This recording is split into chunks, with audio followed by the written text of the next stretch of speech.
ये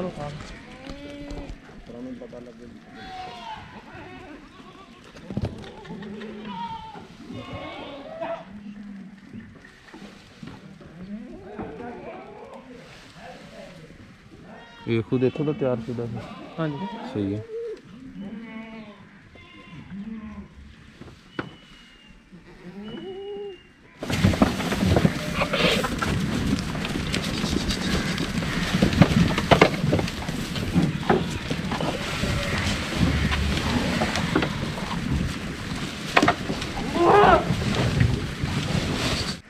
अस्सलाम वालेकुम जी, कैसे हैं? उम्मीद है खैरियत से होंगे।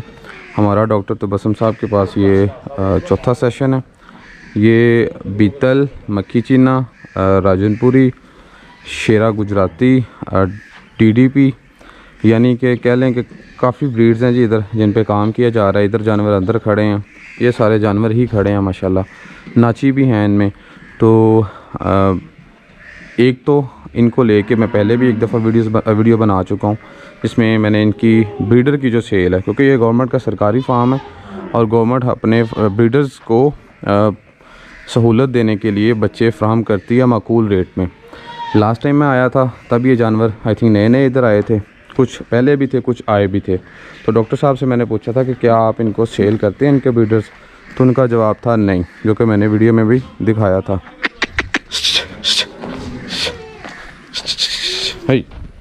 तो उनका जवाब था जी नहीं।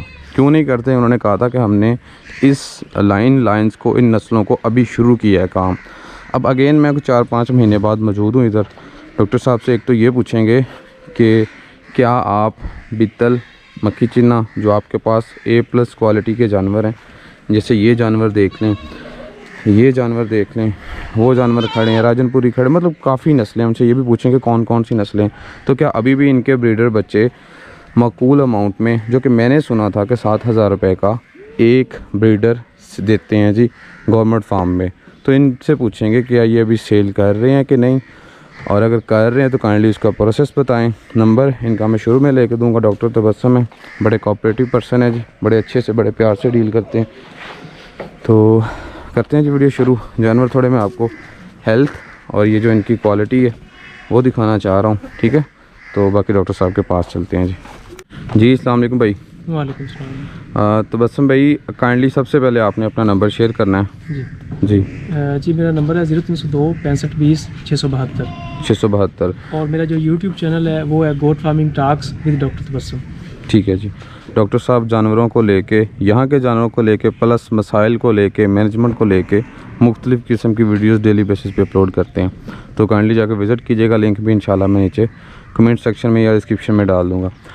तबस्सुम भाई, यहाँ मौजूदा कौन कौन सी नस्ल मौजूद है जी इस जगह पे? वो पहले मैंने आपको जो दिखाई वो टैडी थी, और इधर हमारे पास मक्खी चीनी है, लाइलपुरी बीतल है, टीडीपी है, नाची है, नुकरी है, सही है, बरबरी है, तो ये गुजराती बीतल है। तो ये ब्रीड्स हमारे पास मौजूद है।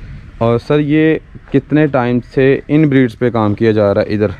ये टैडी जो जैसे कि मैंने आपको बताया था हमारे पास काफ़ी अरसा से, ठीक है। और पहले वो हासलपुर फार्म पे थी, कटोरा फार्म पे थी, फिर 2014 के अंदर हमारे पास इधर आ गई। तो ये जो बाकी ब्रीड्स हैं इनको तकरीबन 2 साल हुए हमने परचेज़ किए हैं। सही और है। इन पे अभी काम कर रहे हैं। अच्छा डॉक्टर साहब, ये परचेजिंग की अगर बात करें तो ये मुख्तलिफ फार्म से जानवर उठाए गए हैं या क्या इनका प्रोसेस था टोटल?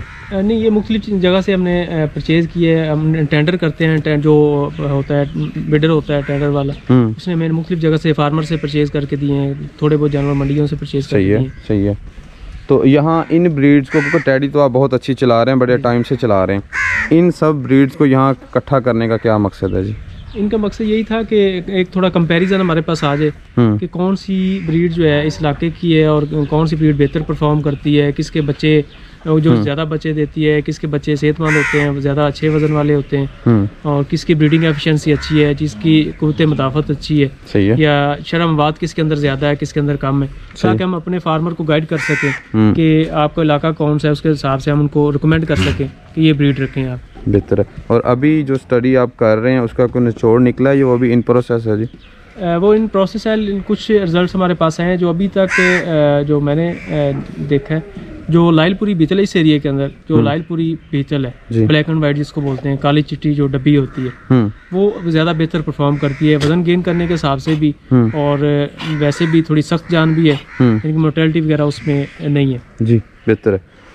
अच्छा डॉक्टर साहब एक क्वेश्चन करूँगा, फिर इंशाल्लाह इन्हीं जानवरों की तरफ आएंगे। मैंने कुछ दिन पहले कुछ दोस्तों को सुना या उनसे मतलब मुझे पता चला कि बहादुर नगर फार्म पे जानवर रखे हुए हैं गवर्नमेंट ने, और आगे जो हमारे ब्रीडर दोस्त हैं उनको वो किड एक माकूल रेट में दे रहे हैं, जो कि तकरीबन 7,000 मैंने सुना था। जी। तो क्या अभी ऐसी कोई ऑफ़र या स्कीम चल रही है जी इधर? नहीं, वो जो 7,000 का था वो टैडी का था, मैंने आपको बताया था टैडी का इतने का था। ठीक है। वो भी लिमिटेड सी तादाद होती है हमारे पास, और ये भी इतनी ज़्यादा तादाद नहीं है हमारे पास। मुख्तलिफ ब्रीड्स की आप देखें तो थोड़े थोड़े जानवर हैं, तो उसके कितने बच्चे हमारे पास आ जाएंगे जी। तो वो रेट उसका जो हमारे पास 90 डेज़ बिलो बचा है, छोटा 90 दिन से छोटा है, वो 17,000 का है। ठीक है। और जो 90 से 120 दिन का है वो जो है वो 21,000 का है। ये बीतल की बात हो रही है। का। सही। तो जो 7,000 का है वो टैडी का है। यानी जो मुझे बीतल का बेसिकली पता चला था वो 7,000 वाली बात गलत है। नहीं, वो सही है। इनका बच्चा 60 दिन वाला आप 17,000 का कह रहे हैं जी, 90 दिन तक जो है। 90 दिन तक। हाँ, जो उससे ऑनवर्ड है वो 21,000 का। जी। ठीक है। और किस तरह के मतलब किस बंदे को आप अलॉट करते हैं? हम उसमें ये होता है कि जिसने बकरियां वगैरह रखी होती हैं इस नस्ल की, और उसको फिर अलॉट करते हैं। हम उससे सिंपल एप्लीकेशन लेते हैं। ठीक है। तो उसको अलॉट करते हैं। वो एप्लीकेशन बजरिया TCS या ऑनलाइन होती है या इधर आके फिल करना पड़ता है? हमारे पास कोई ऑनलाइन का सिस्टम है नहीं कि हम यानी कि जानवर उनको पहुंचा सकें या भेजने का हमारे पास कोई सिस्टम नहीं है। सही। तो क्योंकि इधर आएगा वो खुद देखेगा, उसको बच्चा पसंद करेगा, पसंद आएगा, उसके बाद एप्लीकेशन का प्रोसीजर है जी। तो अलो होगा, फिर खुद ही उसने लेके जाना है। तो ये सारा प्रोसीजर इधर आना पड़ेगा उसको। सही है। अच्छा सर, इसके रिलेटेड लास्ट क्वेश्चन है कि क्या अभी इन जानवरों में से आप किड्स निकाल के कुछ दे भी चुके हैं या अभी तक इन पे खुद ही काम कर रहे हैं? इन पे दिए हमने, कुछ आए थे हमारे पास लास्ट ईयर जो बच्चे आए थे, तो अभी दोबारा क्रॉस करवाएंगे तो फिर इंशाल्लाह बच्चे आएंगे। अभी हमारे पास कोई अवेलेबिलिटी नहीं है। सही है। किसी भी ब्रीड के जो मेल है उनकी। और इनकी कब तक मुतवक्का है वैसे? इनकी अभी जो किडिंग शुरू हो जाएगी एक हफ्ते तक, फिर उनको हम आपको पता है दूध पिलाते हैं, कोई 60 दिन तक तो दूध पिलाएंगे, 45 से 60 दिन तक। सही है। उसके बाद जो है फिर जितने बच्चे होंगे देखेंगे कितनी फीमेल आती हैं, कितने मेल आते हैं, उसके मुताबिक फिर जितने बच्चे हुए वो इशू करेंगे ब्रीडर्स को। अच्छा सर, बीतल की बात करें, जैसे ये बकरी खड़ी है, क्वालिटी स्टैंडर्ड को एक पैमाना होता है, ये किस पैमाने या किस क्वालिटी के जानवर इस सेटअप पे मौजूद हैं?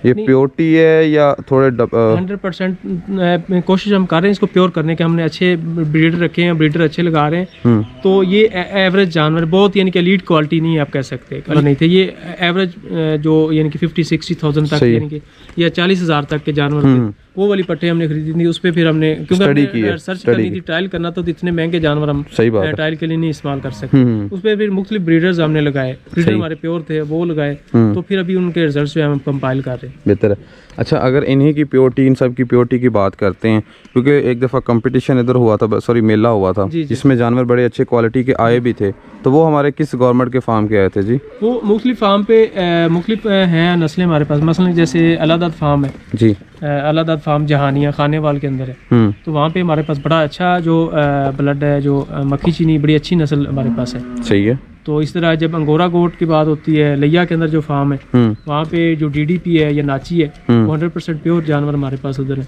सही है जी। और इनका भी ग्रेजिंग ही सारा करवाते हैं सारे? इनको ग्रेजिंग भी है और साल पे मंडा वगैरह देते हैं। और सही है। थोड़ा सबसे चारा। अच्छा डॉक्टर साहब, मक्खी चीने को भी आपने देखा है, इसको भी देखा है। अच्छा, इन बेसिकली ब्रीड्स का मकसद क्या है? इनकी फार्मिंग करने का क्या मकसद है? क्योंकि हम लोग तो जाते हैं अमूमन, किसी का शौक हर किसी तरीके का होता है, हमने वो भी कवर करना है, लेकिन अब फार्मिंग की बात कर रहे हैं, तो इनको रखने का क्या मकसद है जी? नहीं, वो तो मैंने आपको बताया कि हमने डिफरेंट ट्रायल्स करने होते हैं, उसमें फीड ट्रायल भी होते हैं, उसमें इनके बच्चों के भी देखना होता है कि किसका वजन ज़्यादा आ रहा है, कम आ रहा है, फिर उनके देखना है कि किस ब्रीड का बच्चा ज़्यादा वजन गेन कर रहा है, कितनी जल्दी कर रहा है, इस तरह के ट्रायल होते हैं। बाकी फर्दर आगे डिफरेंट ब्रीड्स का आपको पता है मुख्तलिफ पर्पज़ होता है। मतलब टैडी है वो 100% मीट के लिए सही है। जो आपकी बीतल है वो ड्यूल पर्पज़ है, दूध के लिए भी रखी जाती है और मीट के लिए भी रखी जाती है। जो DDP है, दायरा दिन पनाह जो है, वो 100% लोग दूध के लिए रखते हैं उसको, यानी कि जो अच्छे उसके जानवर हैं वो 4-5 लीटर तक दूध पे जाते हैं। तो ये मुख्तलिफ ब्रीड्स का डिफरेंट जो है वो पर्पज़ है। बेहतर है जी। अच्छा, ये यकीनन अब्बा जी से ये मैं क्वेश्चन करूँगा, हम लोग ही दिखाते हैं, लेकिन जिसका जो शौक़ होता है वो अलग अलग चीज़ें हैं। अब्बा जी, बेसिकली बकरी, क्योंकि गरीब दी गा क्या ਜਾਂਦਾ ਸੀ ਹੁਣ ਕਿਉਂਕਿ ਰੇਟ ਕਿਸੇ ਵਜ੍ਹਾ ਤੋਂ ਵੱਧ ਘੱਟ ਹੋ ਗਏ ਨੇ ਜੋ ਵੀ ਮਾਮਲਾਤ ਨੇ ਇਨਸ਼ਾਅੱਲਾ ਨਾਰਮਲ ਹੋ ਜਾਣਗੇ ਰੇਟ ਅਜੇ ਵੀ ਉੱਥੇ ਹੀ ਆ ਲੋਕ ਸ਼ੌਕ ਵਾਲੇ ਭੱਜ ਪੈਂਦੇ ਨੇ ਨੱਕ ਮੂੰਹ ਕੰਨ ਕੱਦ ਉਸ ਜਾਨਵਰ ਦਾ ਰੇਟ ਜ਼ਿਆਦਾ ਹੈ ਉਧਰੋਂ ਰੇਟ ਜ਼ਿਆਦਾ ਵਾ ਅਸੀਂ ਵੀ ਤਾਂ ਹੁਣ ਮੰਡੀੋਂ ਲੈਣੇ ਸਾਨੂੰ ਪਤਾ ਨਹੀਂਗਾ ਥੋੜੀ ਨਰਮ ਲੈ ਲਓ ਉਹ ਜਦੋਂ ਜਿਹਨੂੰ ਨਰਮ ਕਹਿ ਦਿੱਤਾ ਉਹ ਕਹਿੰਦਾ ਭਾਈ ਤੁਸੀਂ ਇਹ ਗੱਲ ਕੋ ਕਿਤੇ ਬਹੁਤ ਚੰਗੀ ਲੈਣੀ ਆ ਨਰਮ ਦੇ ਪੈਸੇ ਲਾਉਂਦੇ ਤਾਂ ਕਹਿੰਦੇ ਫਿਰ ਵੱਡੀਆਂ ਵੱਡੀਆਂ ਨਹੀਂ ਨਰਮ ਤੋਂ ਮੁਰਾਦ ਖੂਬਸੂਰਤ ਘੱਟ ਹੁੰਦੀ ਹੈ ਪ੍ਰੋਡਕਸ਼ਨ ਸੇਮ ਹੁੰਦੀ ਹੈ ਤੂੰ ਨਾ ਆ ਦੇਖ ਇਹਨਾਂ ਨੇ ਪੱਠਾ ਹੁਣ ਨਾ ਆਪਣੀ ਇਹਨਾਂ ਨੇ ਬੱਕਰਾ ਛੱਡਿਆ ਵਾ ਪੱਠਾ ਨਾ ਉਹ ਵਿੱਚੋਂ ਖਾਈ ਦਿੱਤੀ ਸਹੀ ਹੁਣ ਆਸਾ ਇਹਨਾਂ ਦੇ ਵਿੱਚ ਜੰਮਦੇ ਹੋਈ ਜੀ ਜੀ ਆ ਗਈ ਸਮੇਂ ਮੈਨੂੰ ਤੇ ਉਹ ਇਹਨਾਂ ਨੇ ਮਸਲਨ ਭਾਵੇਂ ਬਾਹਰੋਂ ਲਈ ਜਾ ਕਿੱਥੋਂ ਆਵੇ ਨਾ ਬੱਕਰੀ ਆ ਜੀ ਨਰਮ ਆ ਹਾਂ ਜਿੰਨੇ ਜਾਨਵਰ ਨਰਮ ਇਹਨਾਂ ਤੇ ਬੱਕਰਾ ਜਿਵੇਂ ਛੱਡੇਗਾ ਉਹ ਜੇ ਭੀੜ ਆ ਜਾਏਗੀ ਸਹੀ ਹੈ ਹੁਣ ਆ ਦੇਖ ਜਿਵੇਂ ਡਾਕਟਰ ਸਾਹਿਬ ਨੇ ਦੱਸਿਆ ਵੀ ਅਸੀਂ ਹਲਕੀ ਲੈਣੇ ਆ ਇਹ ਹਲਕਾ ਦਾ ਕੰਮ ਹਲਕਾ ਜੋ ਲੋਕ ਯਕਦਮ ਕਹਿੰਦੇ ਨੱਕ ਮੂੰਹ ਕੱਦ ਹੋਵੇ ਤੇ ਫਟਾਫਟ लेकिन उनका फार्मिंग ना ताल्लुक कोई नहीं वो ऐसा ऐसा आप कर सकते हैं अच्छा नर डाल के एवरेज जानवर खरीदो हाँ जी नर एक होता है शौक कर रहे थे वो महंगी बकरियां खरीदे अच्छे पूरे कैरेक्टर देख के खरीदे लेकिन डॉक्टर साहब वैसे उसका फार्मिंग से तो कोई ताल्लुक नहीं है ना वो सिर्फ हम लोगों ने अपने एक स्टैंडर्ड बनाए हुए हैं कान नाक मुंह वो हम बुरा नहीं किसी को भी कहते ਬਾਬਲ ਨਗਰ ਨਹੀਂ ਆ ਚੀਜ਼ ਨਹੀਂ ਇਹ ਮਸਲ ਤੁਸੀਂ ਪਾਈ ਆ ਇਹ ਤੁਸੀਂ ਕੀ ਹਿਸਾਬ ਨਾਲ ਪਾਈਆਂ ਸੀ ਬੱਕਰੀਆਂ ये हम टेंडर के मुख्तलिफ रेट होते हैं मुख्तलिफ रेट 45,000 45000 ਇਹ ਸਰ ਹੁਣ ਮਾਸ਼ਾਅੱਲਾ ਮੈਂ ਕਹਿੰਦਾ ਤੇ ਬੱਕਰੇ ਚੰਗਾ ਛੱਡਵੇ ਇਹਦੇ ਵਿੱਚ ਉਹਨੂੰ ਚੰਗੇ ਜੰਮ ਪੈਂਦੇ सही है ਇਹਨਾਂ ਲੱਗ ਬੱਕਰੀ ਸਿੱਧੀ ਆ ਗਾੜ ਵੇ ਬੱਕਰੀ ਦੀ ਕਿੱਥੇ ਆ ਸਿੱਧੀ ਬੱਕਰੀ ਆ ਲੱਤਾਂ ਪੈਰ ਸਿੱਧੇ ਨੇ सही है जी चलें बेहतर है जी ਉਹ ਬੰਦਾ ਲੱਗੇ ਮਾਸ਼ਾਅੱਲਾ तो अभी इनका फीडिंग टाइम हो गया जी सारा दिन ये ग्रेजिंग पे रही हैं जी अभी इनको आखिरी कह लें कि लंच कह लें या जो भी है वो मिलने लगा है इसमें वंडा इधर का ही तैयार शुदा होता है और वो शाम को डाला जाता है हाँ जी वो यूज़ कर रहे हैं ये थोड़ी मैंने दसिया जी थोड़ा जिहा ना अभी कितना है इहदे ते ਉਧਰ ਹੀ ਪਾਉਣਾ जी जी बेहतर हो जी तो अभी जी जानवरों को वंडा डाल दिया गया ये देखने आ रहे हैं